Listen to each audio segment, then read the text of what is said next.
Emotional regulation is the secret to high performance. I'm Suzanne Rath, and you're listening to Endurance for your daily dose of endurance leadership and life lessons.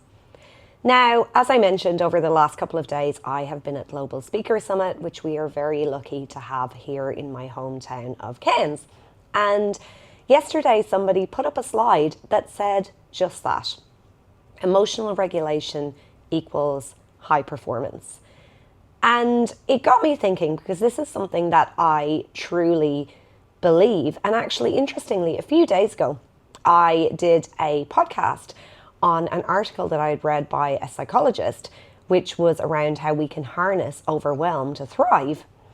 And then I tried that and I went, actually, overwhelm in the way that I feel it, that does not work for me. And overwhelm to me is at the point where we have gone too far, where we're not emotionally regulated, where we can't get into that nervous system, that brain state where we can actually thrive or think or create or come up with solutions. And so today I wanted to talk on 3 ways in which I completely agree that emotional regulation is the key to high performance, and more importantly to high performance that is sustainable. So let's dive in.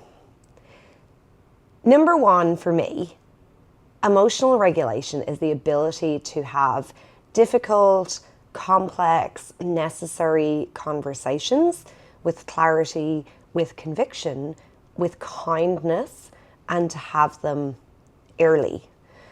And as I've mentioned before, the quality of your life is dictated by the quality of the conversations that you're willing to have.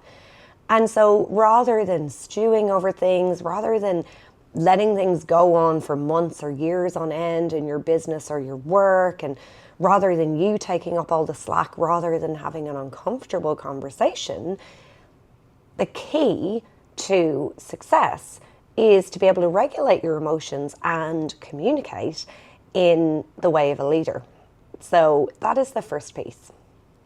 Now, the second piece is that for emotional regulation, we need to be able to recover, refocus, and reset on repeat.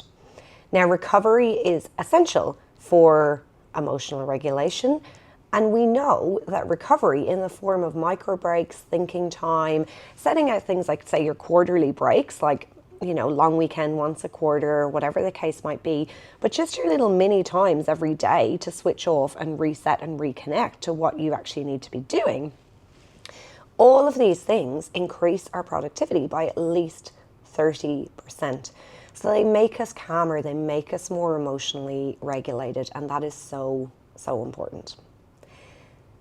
And then the third piece is being emotionally regulated allows us to enter into different brain states. So for us to be courageous, to dream about our big vision, to come up with great strategies for our businesses or our leadership or our lives, for us to think outside the box, for us to think about our legacy, and for us to actually take steps there, we need to be in a different brain state. If we're caught in the daily grind, and look, we all need to do these things, right? But if we're caught in reacting and go, and responding to everybody else all the time, we never enter the brain state that we need for creative thinking. And so emotional regulation and being able to shift between those brain states is essential, because to be a high performer, first of all, you need to know what the summit is that you are trying to reach.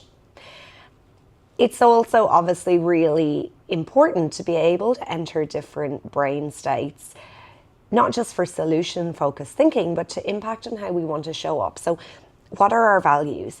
If we value our family, for example, do we want to show up in this constantly frazzled state where we bring home our work day and take it out on the people that we love? Or do we want to be able to shift between spaces of work, home, friends, family, whatever the case may be, so that we are showing up how we want, leaving the legacy, living the lives that we actually want? So I will leave you those 3 things for today: emotional regulation in the form of communication, in the form of recovery, refocusing, and resetting, and in the form of shifting brain states and determining how we show up for the people around us. I will see you tomorrow for more from Endures. Bye.